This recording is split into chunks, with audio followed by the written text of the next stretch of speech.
and gentlemen, I'd like to get the program started right on time and thank all of you for attending. My name is Lisa Schiltz. I'm a professor here at the law school and I co-direct the Murphy Institute for Catholic Thought, Law, and Public Policy. The Murphy Institute is a joint venture, the interdisciplinary joint venture of the School of Law and the Center for Catholic Studies. My co-director, Billy Junker, is back there. He is a member of the faculty at the Center at the Department of Catholic Studies. We want to just quickly bring to your attention some other upcoming programs that we have and the number for CLE credits for this program.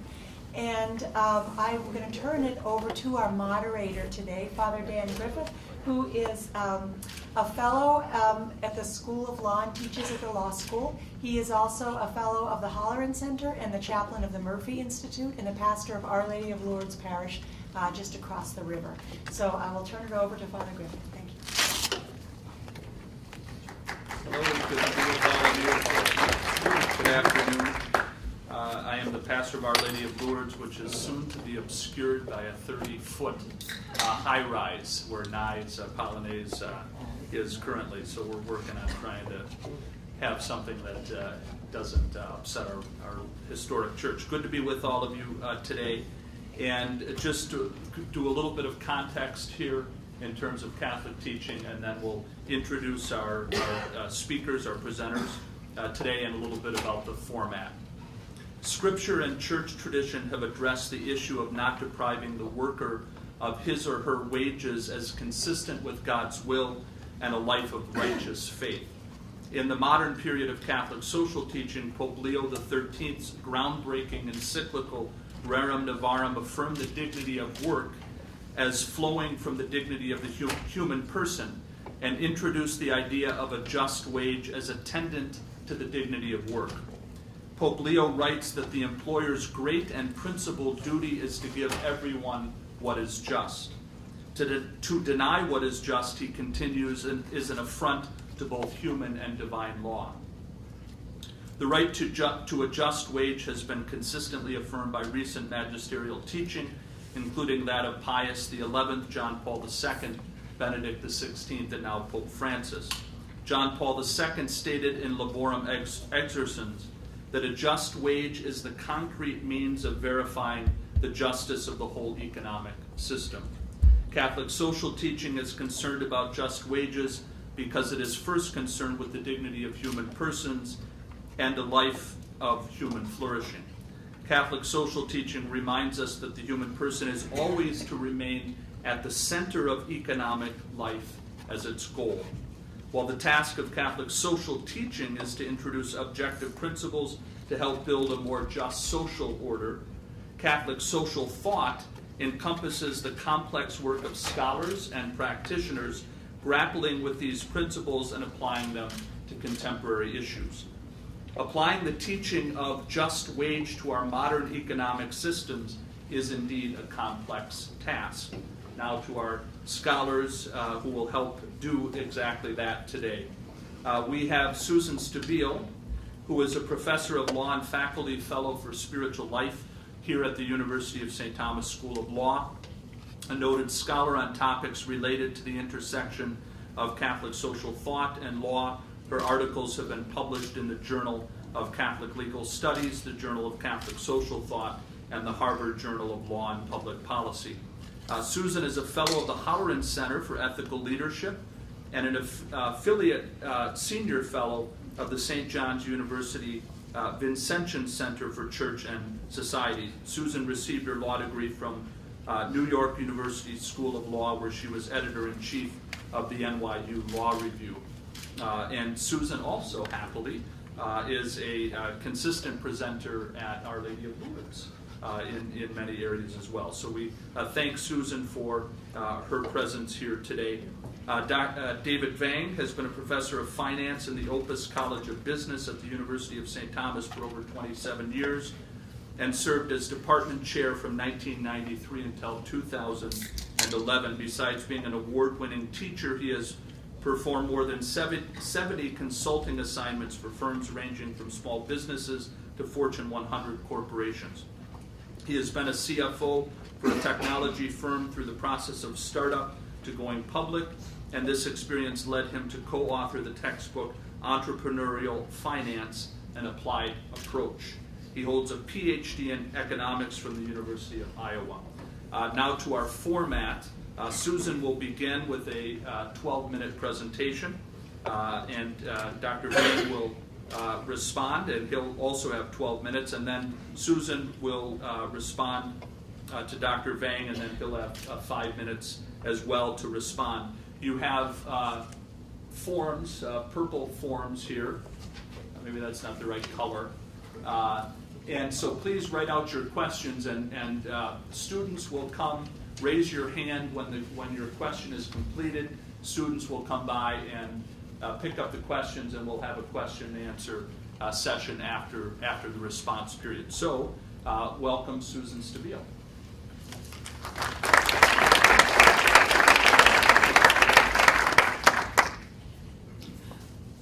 The subject of Catholic social thought and just wages, I think, is appropriately labeled a hot topic for cool talk in light of Pope Francis's indictment of an economy of exclusion and inequality in his apostolic exhortation Evangelii Gaudium, and of the persistent debates over the merits of increasing the minimum wage. A year ago, the U.S. Conference of Catholic Bishops and Catholic Charities sent a letter to the U.S. Senate expressing their concern with what the letter termed the ongoing decent jobs crisis, as well as the resulting inequality in our communities and country, and urging the Senate to consider legislation that would promote decent work and ensure fair and just compensation for workers. The U.S. has the highest percentage of low-wage workers in the world. Many employers take advantage of their ability to pay workers as little as the market will allow, with the result that 10 million Americans are classified as working poor. Many people working full-time and or working 2 or 3 jobs nonetheless lack enough money to meet the basic needs of their family. And even if they can meet those basic needs, they pretty much live one emergency away from total financial chaos. In his State of the Union address last January, President Obama said Americans overwhelmingly agree that no one who works full-time should ever have to raise a family in poverty. Yet they do, and not for lack of trying. In the words of one commentator, contrary to popular depictions of welfare queens left over from the age of welfare reform, low-wage workers often work unbelievably hard to find and keep their jobs. Many low-wage workers juggle multiple jobs, piece together childcare as they can, and work asocial hours to provide and care for their families. We still, I think, in this country have this notion that all people need to do is work harder and they can pull themselves up by their bootstraps. The plight of the working poor demonstrate how cruelly wrong that notion is. In my view, we have a system in need of change, and my focus in my writing and the piece that you see outside from the Villanova Law Review is whether Catholic social thought helps us to think about how to approach the issue. As Father Dan said in his introduction, labor themes have occupied an important part of the social teaching of the Catholic Church since 1891, when Pope Leo XIII promulgated Rerum Novarum. And as he also indicated, Pope John Paul made major contributions to the development of that teaching with Laborum Exertions and others of his writing. The starting point for Catholic teaching on just wages is the principle of the inviolable dignity of the human person. The idea that every person, regardless of age, sex, national origin, any other characteristic, has a dignity that is worthy of respect. And the basis in Catholic thought for asserting that dignity is the belief that we are each created in the image and likeness of God, meaning that we each possess an intrinsic worth. Also grounding the Catholic teaching on just wage is the understanding that God created the earth for the sustenance of all of his children, and therefore all persons have an equal claim to the inherent bounty of nature, and Catholic thought speaks of this as the universal destination of goods. Finally, I think grounding the understanding of just wage is the idea that Catholic thought invites a covenant model of human relationships, and I think that's a model that directly impacts how we view the employer-employee relationship, a model of covenant that proceeds from a communal vision of the human person. And in contrast to the secular model that underlies our legal system, a model that largely treats employers and employees as owing to each other only those obligations they agree to by contract, the covenant model is one of loyalty and obligation that does not depend on contract. And together, those ideas give rise to this understanding that workers have a right to receive a just wage. What that means has been expressed in various ways. John Ryan, who was one of the first to argue on the basis of Catholic thought for a living wage, spoke of a worker's right to a decent livelihood, a right to so much of the requisite subsistence as will enable them to live in a manner worthy of a human being. Pope John XXIII spoke similarly of the need to provide workers a wage that allow them to lead a truly human life and fulfill their obligations in a worthy manner.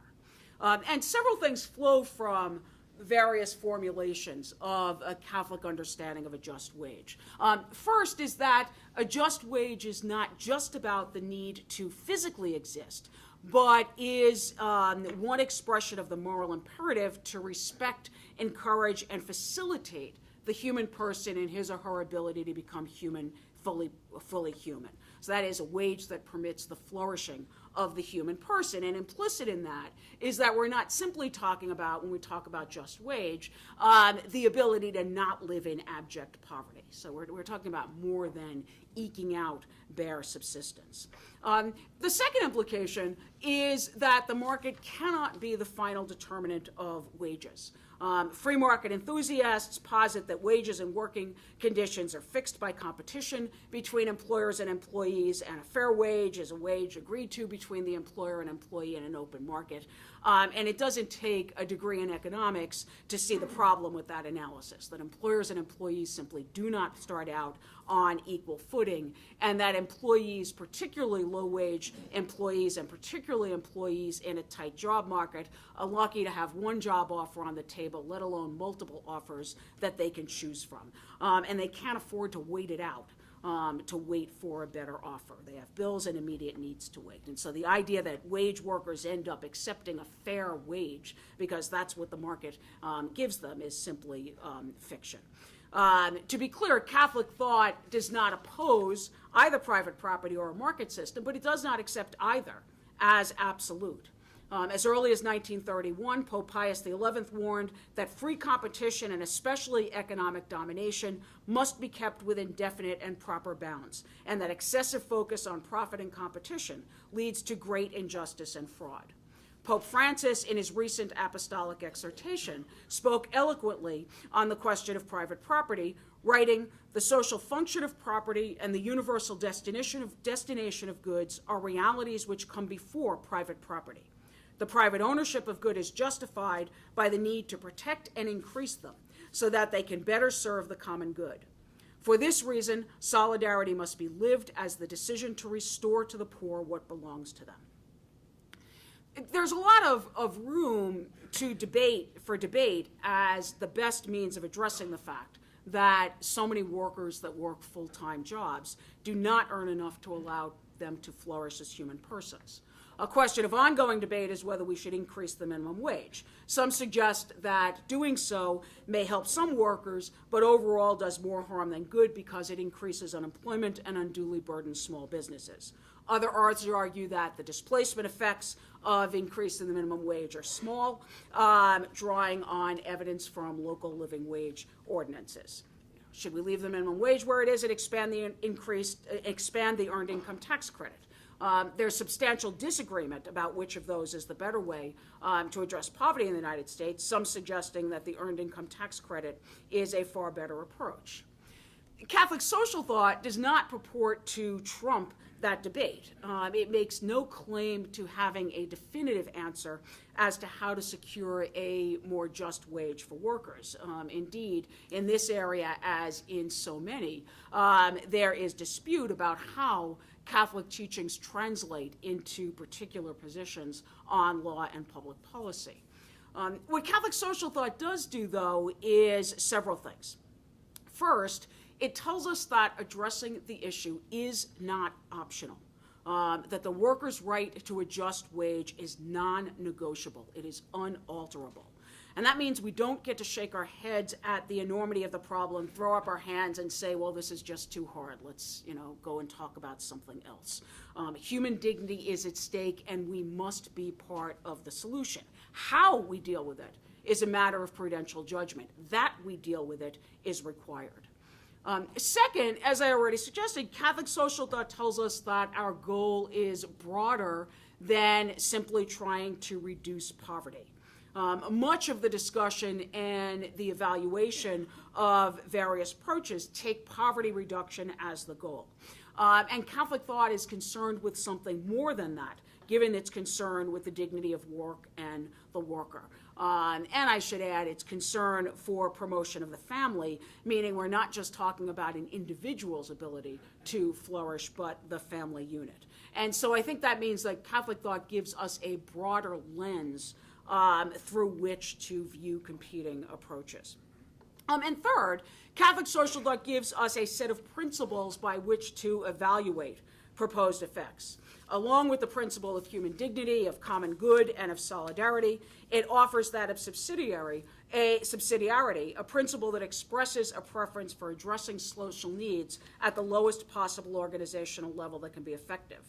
As a directive for government action, the principle suggests that government functions should be performed at the lowest possible level to perform the function effectively, that higher levels of government should be utilized only when problems can't be dealt with at the local level.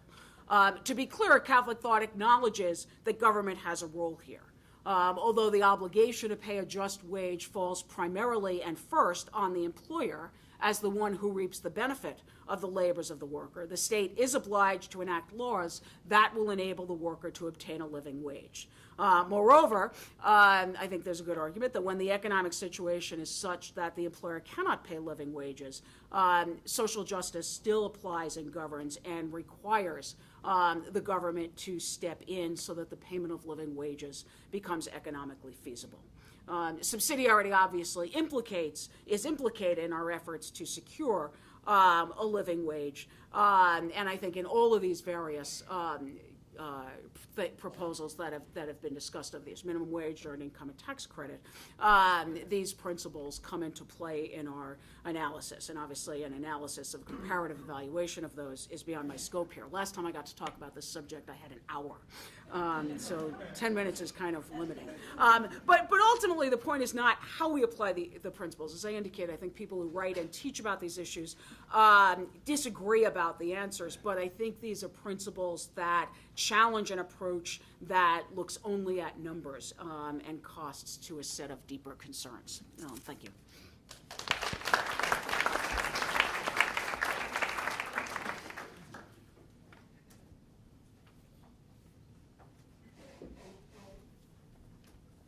Well, hello. Thank you for coming. With trepidation, I have to correct a priest. I didn't graduate from University of Iowa. I graduated from Iowa State. Neither school wants to take credit from me. We get corrected often. Yeah, but in return, I'm going to ask his correction because my viewpoint on this is a mixture of economics and catechism. And if I get something wrong on the catechism, please let me know. One of the things I learned from the catechism is the importance of intention when it comes to sin.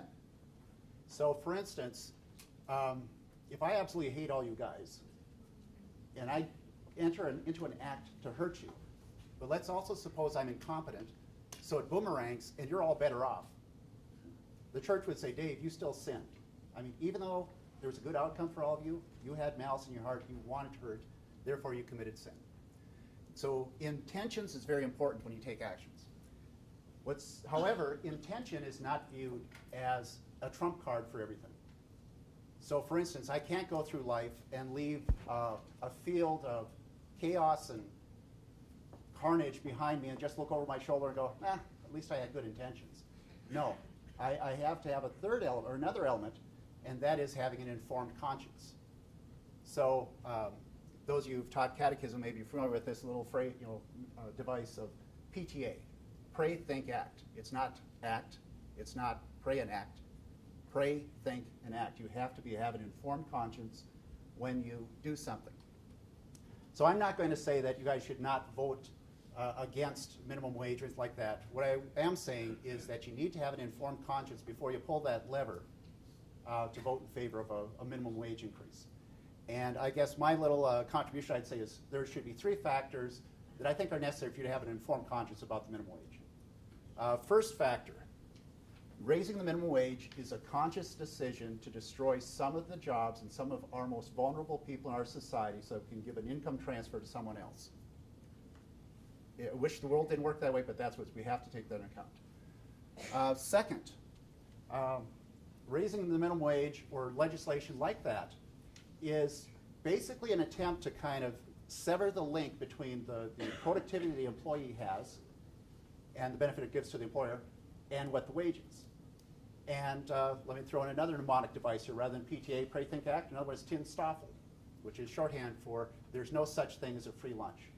If you separate that link, we have to be aware that when we're voting for these kind of situations, that there's a cost to somebody someplace else for this. So for instance, when you have some sort of legislation or a rule or something like this that severs the link between productivity that the employer generates for or the employee generates for the employer, someone else in that employer organization is going to have to pick up the cost to make that happen. Again, not saying you should vote against minimum wage law. It's just things we should have in mind when we're doing this. Third element, racism and bigotry.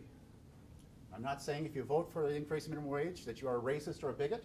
I am saying you got to be very careful because you might be voting on the same side as some people who do have those evil intentions. And so you better have an informed conscience when you do that you know that you're doing the right thing. Okay, so let me go over these 3 things. Let's unpack the first one. Raising the minimum wage is a conscious decision to destroy some of the jobs of some of our most valuable members, or some of our most marginal, I should say, marginalized members of our community, in order to give an income transfer to others. Let's break it down to the most basic level. We've all heard economists use the expression, the law of supply and demand. Notice they never say the theory of supply and demand, they say the law of supply and demand. The reason why they say the law of supply and demand, it's not arrogance or hyperbole, it's because there's 3,000 years or more of empirical evidence that is found time and time again, replicated experiment after replicated experiment, that when you increase the cost of something, less of it is going to be purchased. So if we increase the cost of unskilled labor, the totally unskilled labor, firms or employers are going to use less of it. Wish the world didn't work that way, but we just have to accept that's the way it happens.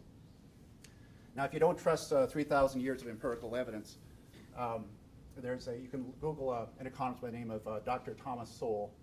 He's done quite a bit of research in this field, and it doesn't matter anything on anything, but he happens to be an African American. And his research overall has found that there's about a 10-to-1 ratio. If you increase the minimum wage about 10%, you typically cause a 1% reduction in the least skilled labor community in that region. So we are making a conscious decision. Now, if you don't trust that either, let me throw a third thing out. To prep for this talk, I tried to do a quickie little electronic search of all the double-blind, peer-reviewed journal articles done in economics on minimum wage. And to be honest, I got bored and tired because I saw the same conclusions. But fortunately, I came across an article from 2009 that did what I wanted. They did a meta-study of all the minimum wage peer-reviewed articles from all the way going back to World War II. 85% of the articles found that raising the minimum wage caused a net reduction in the least skilled workers in that particular area. 15% did not find a decrease, which doesn't mean that there wasn't a decrease. It means their methodology couldn't measure if there was a decrease or not. 0% of the studies of true peer-reviewed articles found no increase in employment. And among those 15% that didn't find a decrease, when some other people have done some replication studies, they would find, if they used a more sophisticated methodology, they could find a drop. Like, for instance, last year there was a Harvard economist who claimed that an increase in New Jersey, I believe, did not cause a decrease in unemployment. That was found that he used just a survey technique. He just called employers, did you fire anybody? Yeah, like, we're going to be honest, about that. And someone else went and got the ADP payroll data and did regression analysis and found, yes, there was a decrease. So the evidence overall, 3,000 years, And as I said, all the peer-reviewed articles tend to suggest that we have to have it in our mind. Doesn't mean don't vote for an increase in minimum wage. We've got to be aware. That's what we're doing, is we're consciously deciding that we're going to destroy at least some jobs to cause an increase in income for somebody else, for others. The second point, the Tin Stoffel, no such thing as a free lunch. If you sever the relationship between productivity and wages, somebody someplace in this whole system has to make up the difference. And you know, we kind of know the statistics. 80% of all new firms fail. You know, there's only frequently, if the firm doesn't mature fast enough, there's only enough cash flow, compromises have to be made. In my particular case, not patting myself on the back, but just an example of this, I had to go 1.5 years without collecting a paycheck, and then at the end of it, sacrifice all my stock options and all my stock for the firm that I was with. And I still wound up with 2 days where it was payday and I didn't have enough cash to meet payroll for everyone in the organization, so I had to make the choice of which employees were going to get paid and which ones weren't. There were things I could have done to get cash for them, but we would have gone to jail. In other words, there's compromises. and one of it is you have to pay payroll taxes to the government on employees if you didn't even if you didn't give them a paycheck that month.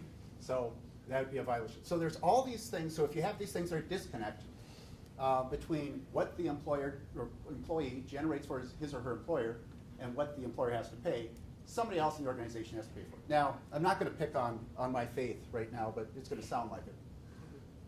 But I've spent 1/4 century serving on the finance committee for my parish.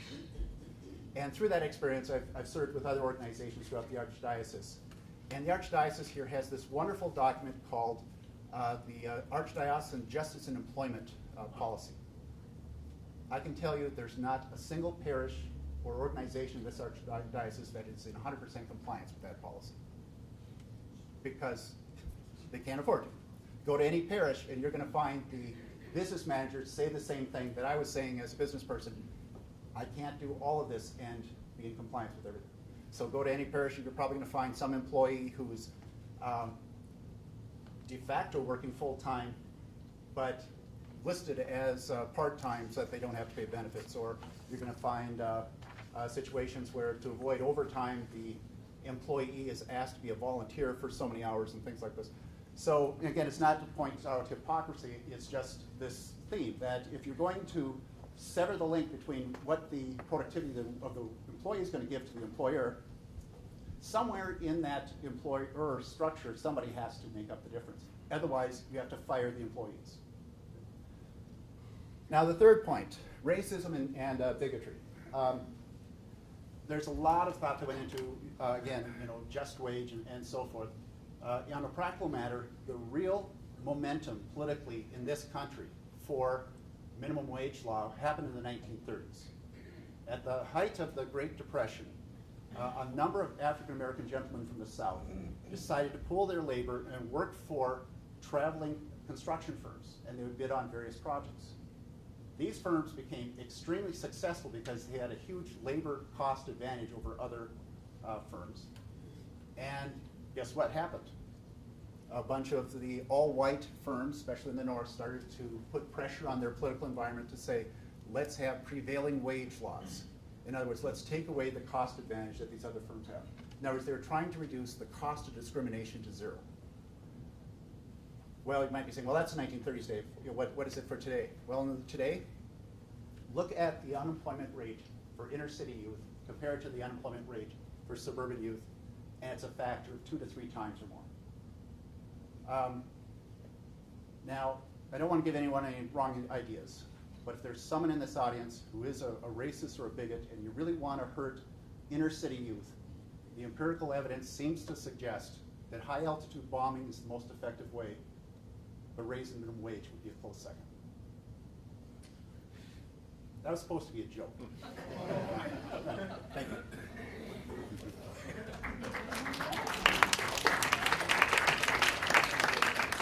Respond, but if you could hold your. I've got some questions. Okay. All right. So please hold your questions up. Yeah. Well, I'll start off the first question here while we're picking these up. So to Dr. Vang, the question would be: Do you believe in the church teaching of just wage? And if that would best be accomplished while avoiding some of the pitfalls that you noted in your talk. Okay, thank you. By the way, I didn't pay him for the segue here. I couldn't fit this next piece in my speech, so. My wife and I, for 14 years, have been running a ministry out of our house for unwed single moms. You know, basically women who've been kicked out by their boyfriends and said, you know, get an abortion or you're out of here. And we take them in, and basically what we do is we give them free room and board until they are able to financially support themselves. Now, as part of this, for the financial planning that we help give them, what we found just a few years ago is that they had to have an income of over $33,000 because if they had an income less than that and they were on various government programs, every time they got a wage increase, all the different welfare programs we have at the state level, the county level, the municipal level, they're all needs-based, and we add them all together, it's like a 100% tax rate. That they had to have an income of being over $33,000 and not be on any government programs before they're at a point where their hard work would directly pay off. Anything less than that, they're in a trap. You know, the Section 8 housing is fixed on a sliding scale for income, all these other programs, and when you add them all up, they're in a trap if they leave. So one aspect of, I think there's more of a role for private charities that don't have to get these people hooked into a trap of the government programs. You know, there is a place with government programs, but this is one of the dangers. Government programs can put you in a trap to get into this 100% tax rate thing. The other thing is to be aware that it's probably going to be these supplemental things rather than the employer things, because if the employer just can't justify the wage because of the economics of the situation, the slack has to be either done by charities or the government, but the government has to do a better job of it, perhaps a more uniform, more coordinated welfare system rather than bits and pieces done, because when you add them all up, you get over 100% tax rate, and people are stuck in this trap. They can't, every wage increase just gets eaten up by a reduction in benefits. Yeah, I think that's a really, really important point, particularly when we're talking about human dignity, because what that does to people, you have these people that are trying hard to get ahead, trying to get more education, trying to better themselves, and you know, in one film I saw, it was just, you know, there's this sense that every step forward means 2 steps back, because they're making all these efforts to try to make more money and then lose the government programs. And I think that point is really, really important. Okay, good. Question for both of you. Get the light here. Oh, yeah, you As need my to be eyes, you need to be less about that. eyes are starting to go here. There is an exception to minimum wage requirements for some employees with disabilities, for example, sheltered workshops, other accommodated employment. This exception is being challenged by some disability advocates. Other disability advocates defend it. How would you analyze the issue of whether less than minimum wage can be a just wage, in quotations, for people with disabilities? Well, again, I guess I'm going to the concept of human work has dignity. But at the same time, we have to reconcile that no business is obligated to go in the hole and fire all its employees for one particular employee, as I said, that Tim Stoffel kind of situation. I happen to have a sister-in-law who has Down syndrome and works in one of these environments.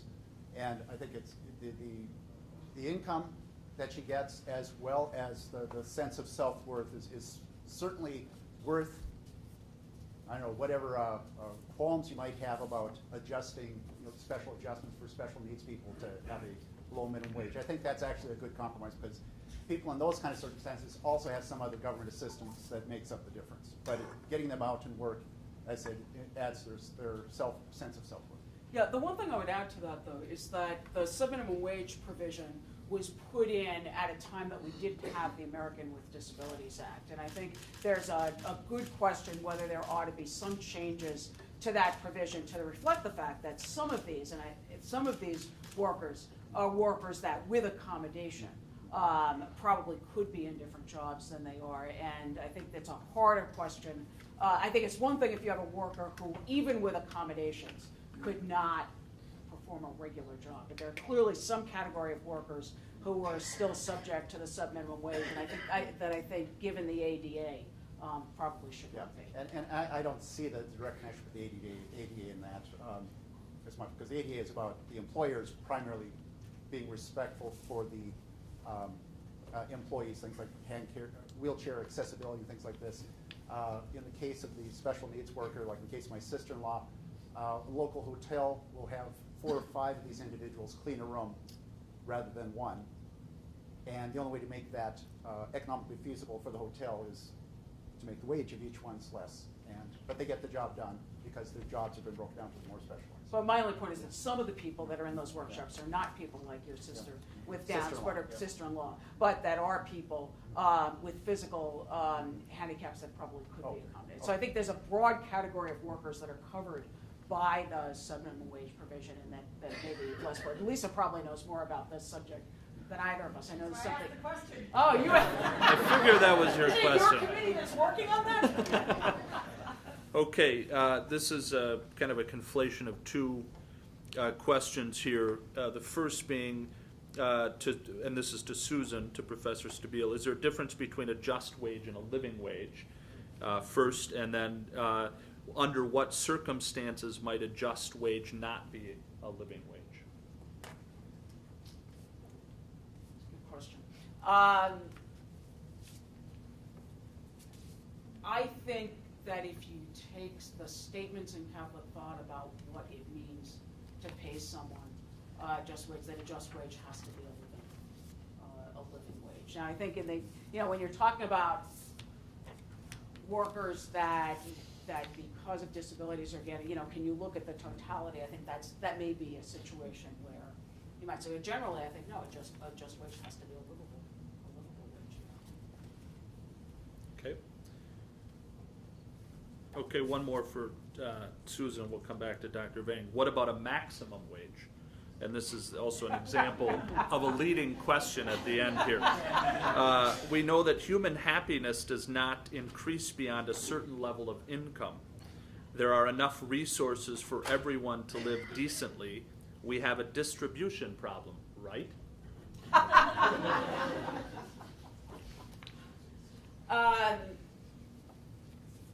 There have been efforts at various times to find different ways to cap income at the top end. None of them really work, and none of the and often they get defeated. I mean, there have been proposals over the years to say, for example, that you can't get a tax deduction if you pay your highest executive more than X times your lowest payment.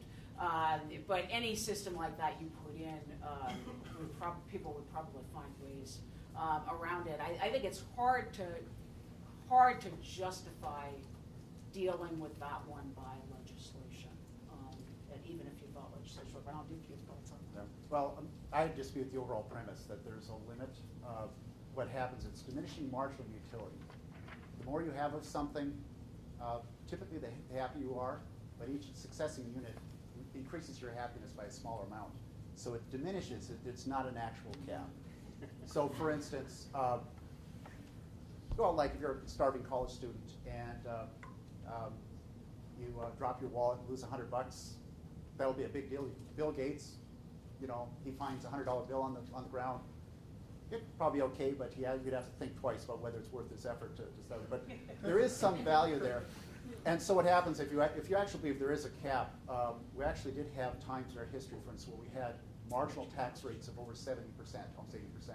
And one of the things that would happen is people would actually stop working at a certain point in the year, which means all the people who were responsible to them would be out of a job as well. So you'd had big Hollywood actors, for instance, who would stop making so many films at a certain point in the year and wouldn't make any more. You had IBM mainframe salesmen who would be in the same sort of situation. If I go beyond this point, the government takes almost all of it. So people are not going to keep working just for free so it could be distributed to someone else. And that's kind of one of the issues that we'd have here of why a max never really seems to work and certainly doesn't get distributed eventually. Just usually results in corruption. Okay, this is for Professor Vang. Can we be sure there is a link between productivity and pay at the lowest level? Wouldn't the imbalance in negotiating power put the worker in a position where they are merely coerced into taking wages well below their actual value?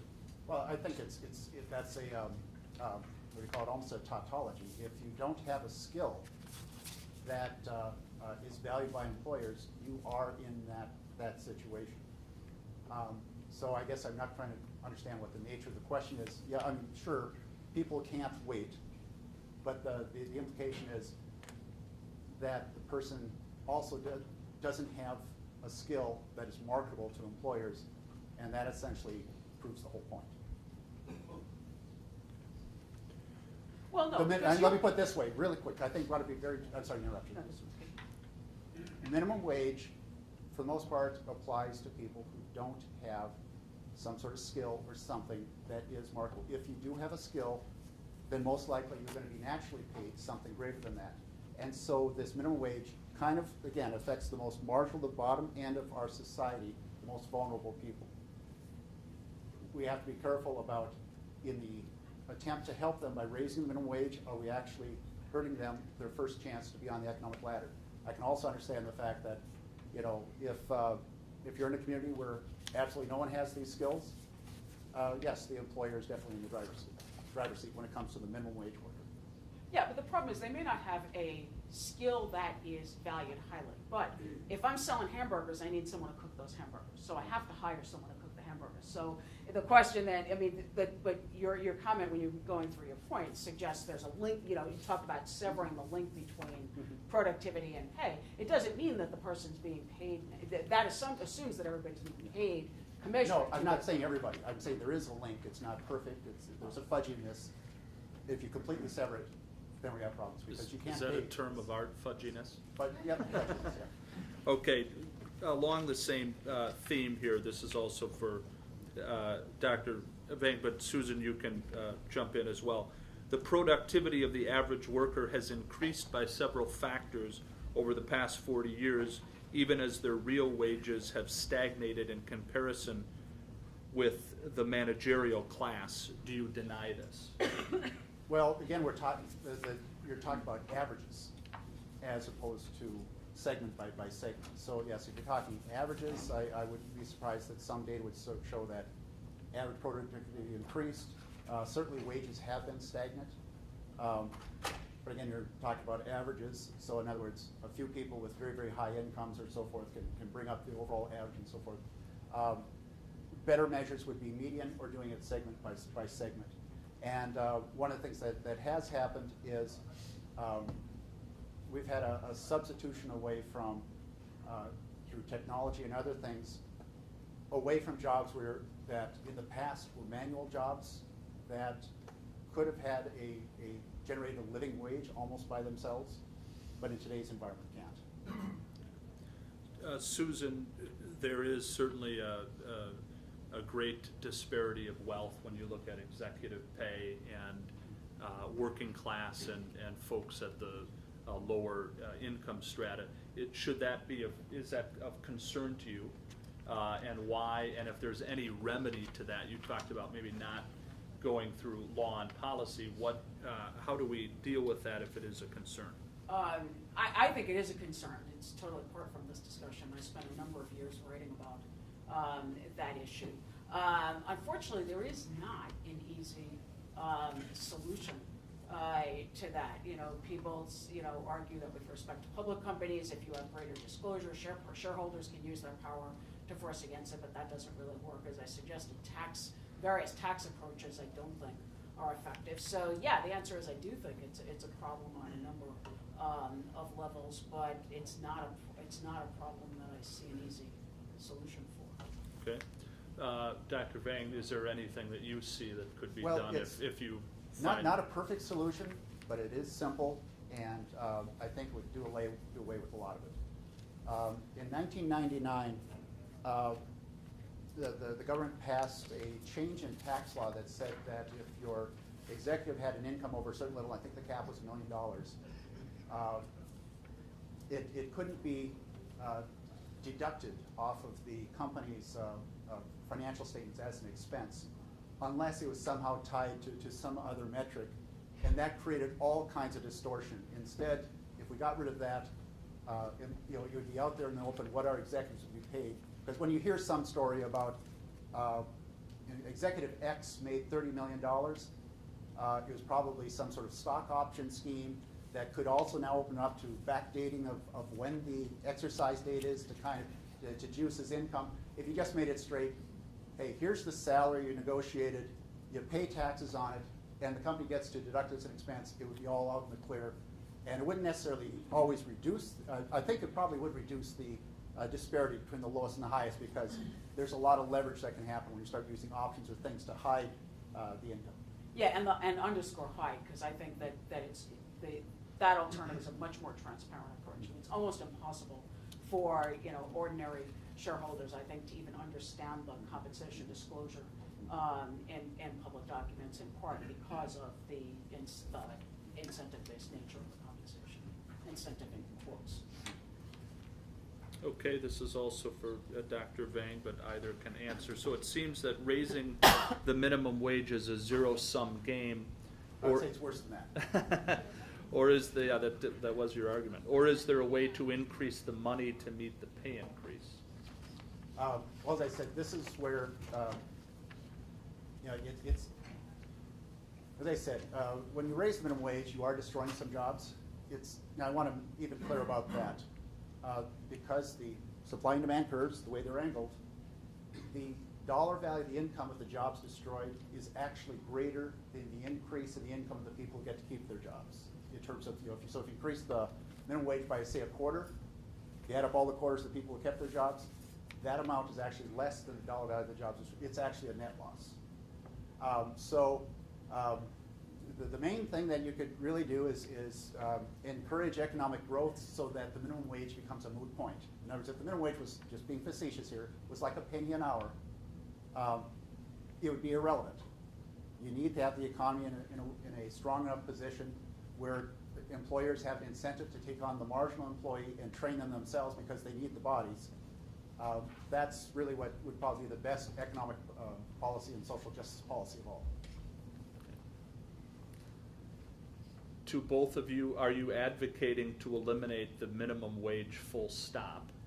I don't think that was your argument. That's certainly not my position. But it is addressed to both of you. What can be done to address the dynamic of very large corporations like Walmart or Target using their bargaining power to drive down the wholesale costs of product, which in turn drives down the wages of low-income workers, both here and abroad?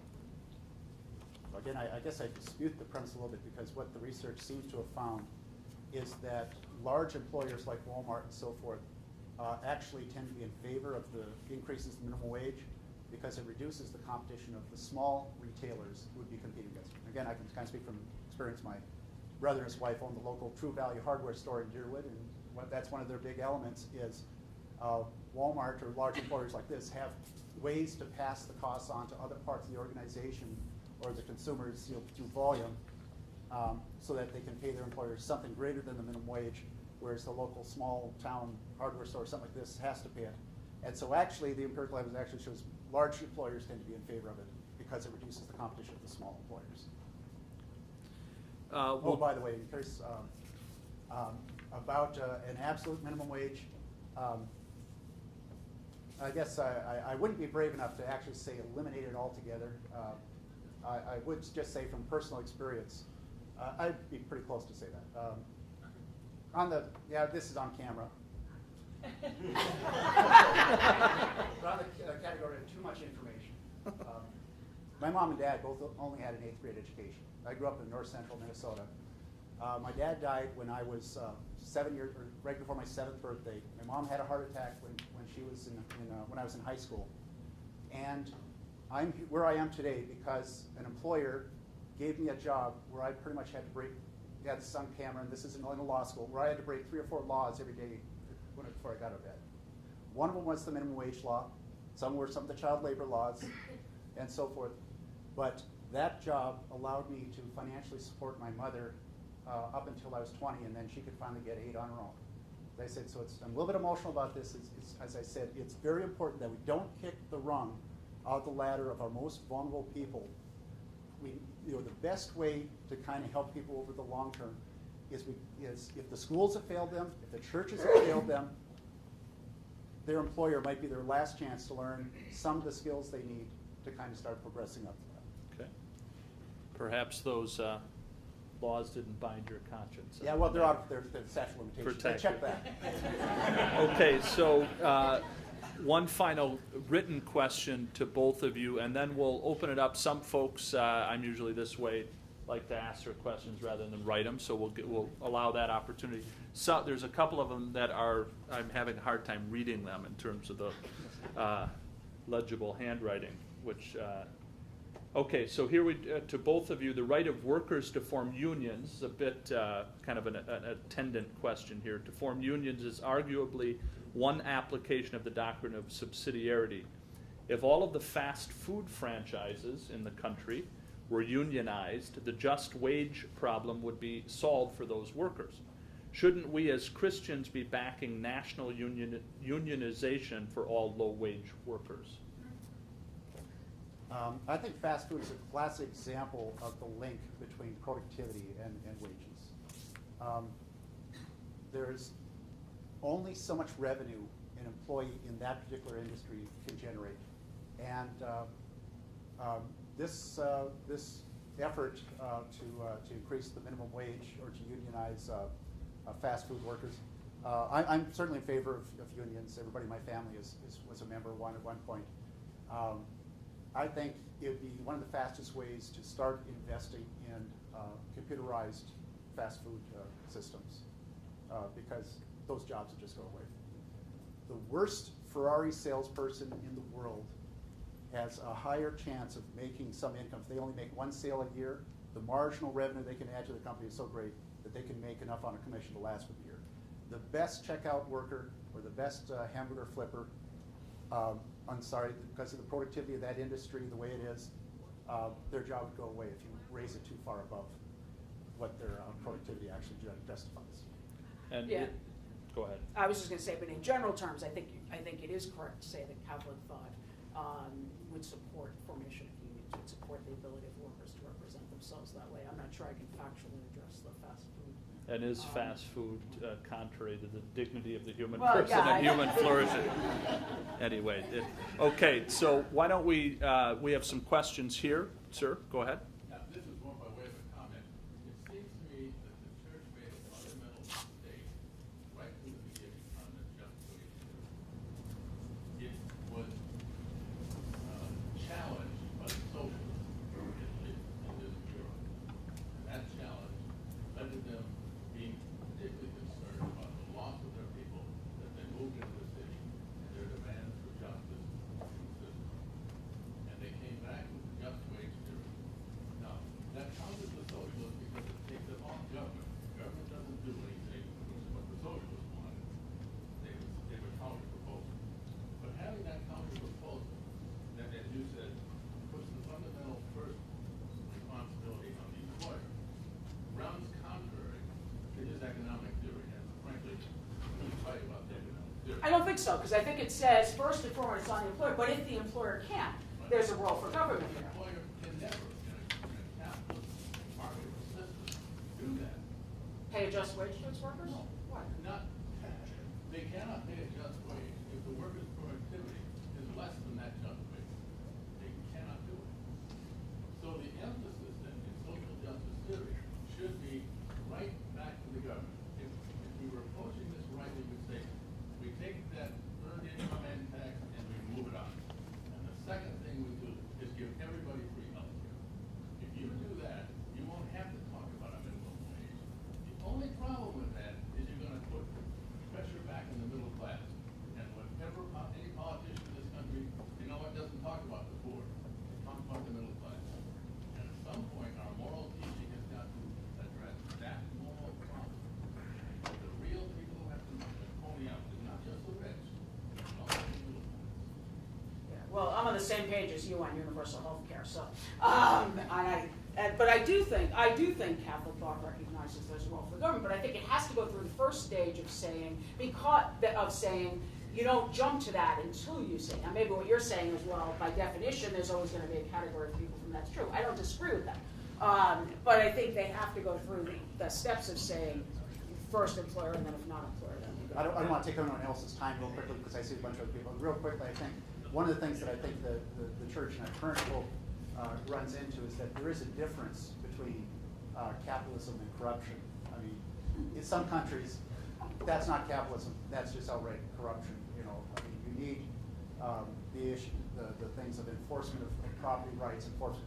If you have a free market system that's based upon, that has those legal structures behind it, then you get quite a bit of efficiency. But if you don't have those legal structures, then you got corruption, and that's not capitalism. Then I think the church's teaching would be justified to protect people in communities where there is nothing but corruption. In the back here, Bill. Yeah, so what about this? All universities hire adjunct instructors. They have to hire adjunct instructors, and in fact, if they could not hire adjunct instructors, they wouldn't be able to offer their product. And so in fact, adjunct instruction is crucial to a university's function. But because there are, let's say, hundreds of adjunct instructors, you can sort of say, well, if this person won't take this wage, I have 99 other people to choose from. It's necessary for me to find an adjunct laborer, but because these adjunct laborers are not bargaining collectively, but individually, I know that I'm not going to die tomorrow if I don't sort of have this class until the next week, but this adjunct person might, in fact, die if they don't eat another bowl of ramen noodles or whatever. So they're going to take a job. But if all of the adjunct laborers are, in fact, bargaining together, then they're able more adequately to represent the real value that their labor provides to the university, because they take away the leverage of power that capital affords the employer. And It quick, seems like the ideal that you're presenting presents the power of capital that capital represents as like non-existent. But in fact, in the real world, right, that's exactly what allows businesses to be able to last longer than wage earners, and what gives them leverage to set wages apart from collective bargaining. Which would be valid if you're willing to let tuition go up. Huh? Well, the You won't tuition's let gonna go up tuition go anyway, up, because yeah. they're just gonna keep hiring. Well, or, people. yeah, I mean, I think we There's could the have cost a is way gonna be longer more. argument about costs in higher education and whether there are ways. I'm not speaking against you, I'm just saying Well, I the mean, cost has to be borne by someplace, it's not But, sure. but faculty salary in general, as in terms of cost to higher education, is not the primary driver of university education. That's just not true. I think we've got to wrap up here. If you have a question or two for our presenters, feel free to come up and engage them after the program. Thank you to our presenters for a wonderful discussion. And check out the other great offerings of the Murphy Institute coming up. And thanks for your presence today.